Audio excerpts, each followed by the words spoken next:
All right, so yeah, this has been the first set. Thanks everyone for sticking around with us, and those of you who are tuning in late, you haven't missed much. Luckily, this is our game 3 between Liquid and Gale Force. Our next set is going to be between Rogue and Cloud9. That should be a great one, so make sure you stick around. And then we're just going to bring you all 4 of these teams fighting back and forth throughout the rest of the night. We still have 4 more best of 3s after this one coming out.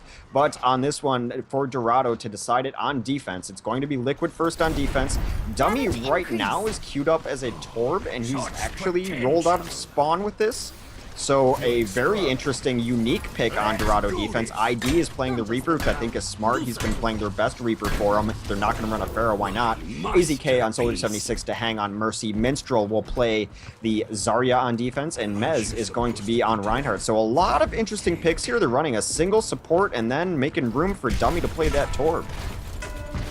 Alrighty, we'll take a look here at the attackers as they set up here. It's going to be JKW on the Reinhardt, Harblue on the Roadhog, Joe Meister on Lucio, Shake on Mercy, Nicholas TJO on the Pharah, and the other TJO and Torque on Zarya. So pretty standard setup here coming up from Gale Force, but they will be running that Roadhog even on the attack. So definitely curious to see what comes out of this here and won't be effective. But for those who don't know, Dorado is a very defensive map. It is a map where teams have held for a very long time this first point. It's one of the hardest points to crack in the game.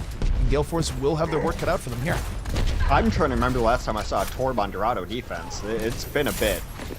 I'm not even sure Torb was ever really a consistent thing on Dorado defense. I think maybe every now and then, but not in the same way that Torb was consistent on Hollywood and Nambani. Yeah, this is a bit odd, and it's just going to get shut down because they have no one to really shut down the Pharah. So, I mean, it's such a long map. Aardvark not paying off. Harblue going in, picking out Dummy again.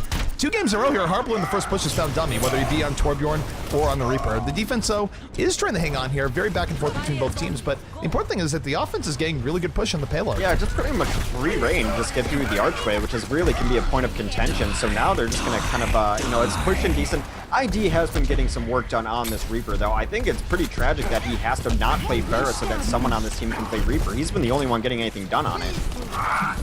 ID has definitely had better Reaper performances than Dummy has. There's no question about it. When Liquid is running ID on the Reaper compared to Dummy, there's just way more Reaper value. Yeah. ID understands and gets more value off that character than Dummy does. It's just how it is. And Dummy, by the way, switching off the Torbjorn, now on Defensive Tracer. Interesting pick here. I don't think it's necessarily bad, but it is a little bit unconventional. As now the offense taking their time, moving in. Harblue is looking for that hook. Was not able to get it. Dummy just deletes him on Tracer. Now he has the pulse bomb, but he's going to find JKW's hammer instead. Hammer down.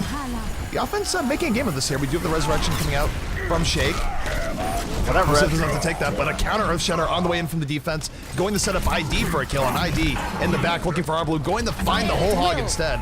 This is so back and forth as the Graviton comes in a little bit late. I think it's just a delay. I mean, that res really should have spelled the end of this push for the offense, but that Graviton's going to buy them time to get reinforcements in. It's one of the few times that a Graviton I would generally call a waste actually did a lot of work there because they're going to be able to hold off of that delay.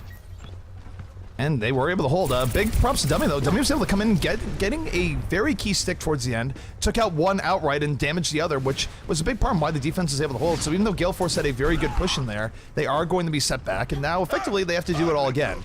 Yeah, the one thing in their favor, though, they will have Sound Baron. They should have a Graviton in just a moment. Well, they res into a 6v3, and then ID got 2 kills to really even it up, and then there was all Minstrel to be able to stall that out. So really nice coordination of plays there in a fight that they, for all purposes, they should have lost. Offensive Sound Baron on the way. Graviton Surge going to pull in 2. Will it be enough? Meanwhile, though, you did have ID here on the back here of Death Blossom, not get that much value. It. Hang's dead, that's it. Yeah, that Graviton did set them up for war. It's let them get 2 people down immediately, and Gale Force just going to roll to the checkpoint. But 3-minute defensive first point, not too bad coming up from the side Team Liquid. I think they can feel okay about how that went down. Yeah, I mean, I don't know exactly what the Torb did. I mean, he just got destroyed immediately, did nothing, and then he didn't even come back up on him. Harblue takes down the Hang again before the fight even starts. That's rough. Harblue is definitely getting the picks he needs again, and anytime a Roadhog picks up Mercy of all things, that's huge value for the offense. And I mean, just look where they do have that 1% advantage, and Torque looking to pile on here, looking for that Widowmaker shot. If you do get that pick off, it lets your offense push even more forward, but Torque not going to find it. Winston getting right in his face, and offense back up a little bit. They have to anyways because of the card. It's not the worst thing. Yes. Look at JKW. JKW going very far in, aided by Harblue, and they're able to get value here into the building. Justice raining from on the ceiling. And that's going to give Nicholas a triple kill, set up by that Russian from JKW. And Gale Force now in a great position to just roll to the next point. They should be able to just take this next point. I mean, the defense is going to come up and maybe try to defend, but I think they're in a rough spot. I think they go in here, they're going to die. They need to just realize they're going to be holding last. I've got you. Here comes AZK. This is a beautiful attack visor position. Going to mow down Nicholas without any help whatsoever. Going for Harblue and Torque. And with no shield tank here, AZK just able to feast, setting up his team. AZK over the top for a little bit extra. But a big res coming from Jake with the sound bearer. This is a big reset here for the offense. And this is exactly what they needed. And they should be able to turn this in their favor. Yeah, I mean, I'm surprised they got in, to be honest, where their offense was already positioned. But even going in, they were just going to be at a disadvantage through and through. And with that resurrection coming up, yes, you did burn a res, but how valuable can that end up really being? Now, there is some ultimates. Yes, they did burn both supports, so maybe that wasn't the worst fight to take. But if they were in a good setup defense here, I think they'd be in a better spot than trying to push that second point. Well, Dummy was just taken out there by Torque and Harblue together, working together. Their defense is going to be down one. And Dummy's not going to switch off the Genji because he's right. Oh, he is going to switch off. He almost had Dragon Blade. At that point, even if the Genji wasn't working out, I wonder if it would have been better to just save the Dragon Blade for the next fight. But Torque, able to pile on, does get another pick off onto ID. Well, Dummy's been on 5 different heroes this game already. And I think his Tracer was his best one so far. He's just kind of struggling to find his place on this team lately. Well, while that was going on, Nicholas is able to get the double kill. The defense just streamed in there. It wasn't even a huge engage. The defense was just kind of there. And Nicholas says, okay, I'll press Q. I'll take you out. And everything going well here for Gale Force. Just Team Liquid not able to coordinate, not able to group up the way they want to. And Gale Force just picking off the scraps. It's going to be ID to try to hit a huge barrage here. He does his best, takes down Joe, but he actually dies for it too. Here comes the whole hog again from Harblue. Should be able to lock this out. They are going to lock it out. There will be no extra res coming in. And just like that, that's going to be a very decisive end to this map here for Gale Force. And Team Liquid, they had a pretty good early defense, but man, they just fell apart to the middle and last parts of this map. I mean, their best hold was that came off on an unsurprising, they should not have been able to win the fight kind of play from both Minstrel and ID on the Reaper early on. But after that, they just got absolutely rolled through second. They were unable to take the high ground. Full team wipe happened in-house. And then I think re-engaging towards the end, while it looked okay-ish, wasn't actually what they needed. They needed to set up and actually take a breath and kind of regroup and decide what they were going to do, what they were going to run on last, because that Dorado last is an extremely defendable last point, and they just put up nothing. It absolutely is, and fortunately that is how things worked out here, but 541 is the time to beat. It is not an unbeatable time, but man, is it fast for Dorado. It's a situation that you don't want to be in, to say the least. Yeah, for sure. I mean, the fastest time we've ever seen on here, it's like, I think it was completely pretty much unopposed. Envy just bodied a team and got through in 3 minutes. But it is a pretty quick time for Dorado as being one of the longest maps. And I think now, especially knowing the time they were able to set, the defense can be in a pretty comfortable position and play stallish and very... I mean, yes, they're going to play defensively. That goes without saying. But like even a more defensive defense, they're never going to really aggress or push the fight, I don't think. So... that's the advantage of they have a lot of first. options here, certainly. I think Gale Force is certainly in the driver's seat. Liquid has their backs up against the wall, and we'll see if they're able to rise to the occasion. But for them, if they get stopped about 3 times here in point A, it's probably going to be over, because I don't see them rolling over Gale Force to the extent that Gale Force rolled over them for Streets and Last. No, I actually thought we were going to see Symmetra there. It's a little odd to not see Symmetra on either side here because of the long walk, but I guess this is the new meta with the Torb here. I don't know. This is news to me, seeing a Torb twice on defense for different teams on Dorado. It did not work out for Liquid, to say the least. It got absolutely wrecked immediately. Maybe Joe Meister has a better plan for this Torb. I think this just shows that a lot of teams have been trying it out here in Scrims and has had some effect, because teams wouldn't throw this in completely random. No, absolutely. But take a look here at the overall defense coming out from the Gale Force side. It's going to be Shake here on the Mercy, Joe Meister on the Torbjorn, Harblue on Roadhog, JKW on Reinhardt, Nicholas on the Pharah, and Torque going to be here on the Widowmaker. Well, we're going to see an offensive Widow too, so that's really going to set the tone for this battle as AZK is going to play that. Hang and ID will be taken to the combo roles. Minstrel and Dummy on tanks and Zarya, and Roadhog and Mesrock on good old standby Reinhardt. So triple tank. AZK wins that fight. He immediately takes down Torque. That's huge. That's going to be a 6v5 opportunity. Torque will not be back here, and this is where if you're the offense, maybe you say, forget about the payload and just rush in and try and clear out the courtyard while you have the advantage, because it is a big advantage. Well, they are. But for them, I think they're going to play it a little bit safer. They're going to stand the payload, and even though it's nice to get that early pick, Torque is going to be back before everything hits the fan. They're going to play it safe-ish, but ID and Dehang are coming around the backside. ID does take out Nicholas, so the offense keeping up momentum. Mezrar and the Joemeister, they're getting the kills they need to. Torque right now trying to win this Widow v Widow fight, looking a little bit squeamish, not liking what he has, and ID wins the battle outright. ID is wrecking right now. They took down Shake during that fight too. They should be able to get this. This is really good for Team Liquid. I mean, they could not ask for any more going into this. They're going to be saying a very quick time. And right now, they are on track record to beat the time that Gale Force just set. So, well done, the Team Liquid, getting the picks they need to do, and Gale Force just looking a little bit disheveled. That early pick onto the opposing sniper is absolutely huge. Knowing that they're not going to be up allows the combo to take that flank safely and then bide their time wherever they want. They came in through the back unexpected, able to take down a couple kills there. Then they cleaned up the sniper yet again, which puts the momentum back into their own sniper's hands. So really working well in concert.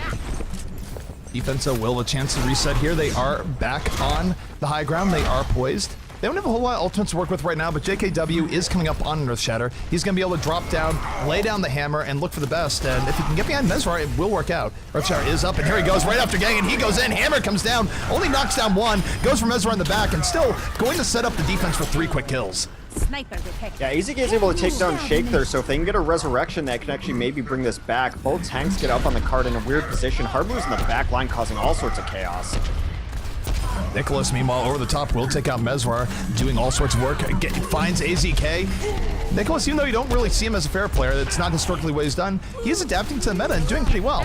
Yeah, he's played decent fair the last couple weeks or so, since that's kind of, you need to be able to run a good Pharah. Now, I said that the defense was going to play defensively, not really force the issue, but I think after losing that first point so fast, they had to readjust their game plan. Taking a couple quick fights there is nice. They need to find some sort of strategy on offense to be able to take this high ground, but they can't really jump into Harblu. Now you can. His hook is down. They should be trying to take advantage of this.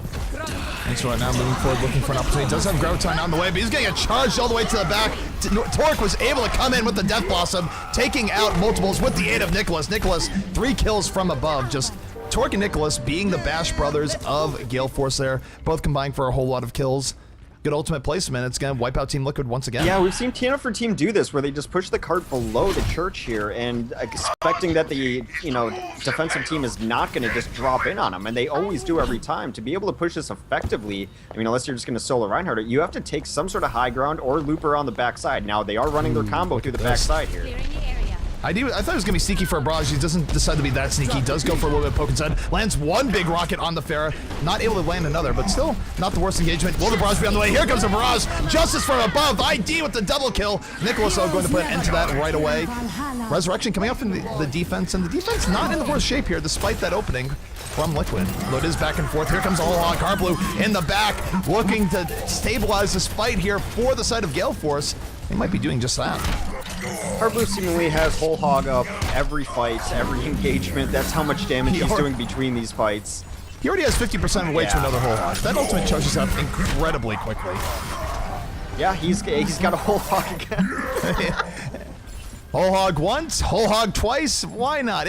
The problem is there. I'm not even sure it's a problem. It's just if Roadhog can get big shots in Reinhardt, he's gonna build his ult really quickly. It's like something like 20% ult charge per full meat shot, so it's pretty good. And in the meta that we're running, where teams are always running 2 and 3 tanks, then he's got targets to feast on. Harblu getting sneaky again, going around backside. He is a very flanky Roadhog here. He's up in the church. He's looking for ID.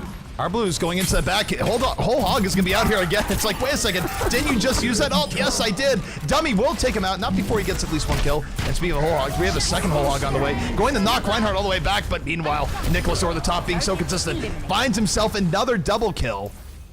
And now you want to look at the time here for Team Liquid. They only have about 1:20 left. I think if it's not GG already, it's absolutely GG if they don't get everything in their favor in the next fight. I think mathematically it's still possible, but realistically, it would require the collapse of collapses here from Gale Force. Well, an Earthshatter and a Death Blossom could be their saving grace, but Harblu takes down ID immediately. I mean, in a Pharah meta and the tank meta, what better hero is there to run consistently than Roadhog? Roadhog, pretty darn good. Good at anti-tank, good at killing stuff in the back. Here comes ACK though, looking for the Death Blossom. Takes out one, spinning. Going to have to settle for one here. The offense adding in the sound barrier, looking to keep the momentum going. They do pick up the kills they need. They are moving forward. Nicholas, one of the only people left. Will not have a barrage up here, but probably will take out Mezra here and one more rocket. Will not actually be able to do that. Again, the problem is here is time. They have only 35 seconds left, and I don't think that's enough time to bring this from here to the end. Yeah, unfortunately. And it is not. They say GG's. And Gale Force Esports going to clutch it out. They lost map number 1, but came back in, won maps 2 and 3, and they have secured themselves, for now, at least a little bit of a better seeding. Yeah, it's a bit of a surprising result for me because I've been such a big fan of this new Liquid roster, but there's just a couple mistakes here and there, a couple compositions that I don't think they ran to the perfection that they would like to, and just some small mistakes ended up adding up to big. They didn't lose these maps by large margins, but they did lose the maps that they did. So, good look for Gale Force Esports, as I think Liquid is, definitely in the conversation as one of those top 5 teams. But everyone's getting so close now that it's becoming really hard to call these matches. No, Liquid had some really good moments there. I feel like the person that's most at place on Liquid right now, though, and we talked about it before, and I'm not trying to pile on or anything else. Yeah, I feel like Dummy did pretty well on Roadhog towards the end. He does well on tanks, but anytime you put Dummy on his Tracer was pretty good, admittedly. Yeah. Like, his Tracer was good, but when you put him on the Reapers, the Torbjorns, and all the rest, I just feel like consistently they're not getting value off of putting him onto those roles relative to what he does on the other roles. So for us, Liquid, I would really look deep at the roster and be like, okay, where can we put Dummy on here that's going to play to his strengths, which is that he's a smarter player. Put him on the tanks a little bit more often. Yeah. Stop trying to put him on the playmakers. Yeah, I would completely agree. And when they do put him on there, he looks a little lost. And then I think the switch-ups they have to do around it are a little bit weird when you can't run ID on Pharah because you have to run him on Reaper because you need a Reaper, and he's the only one been able to play it well. But yeah, I completely agree. They need to figure out some sort of answer.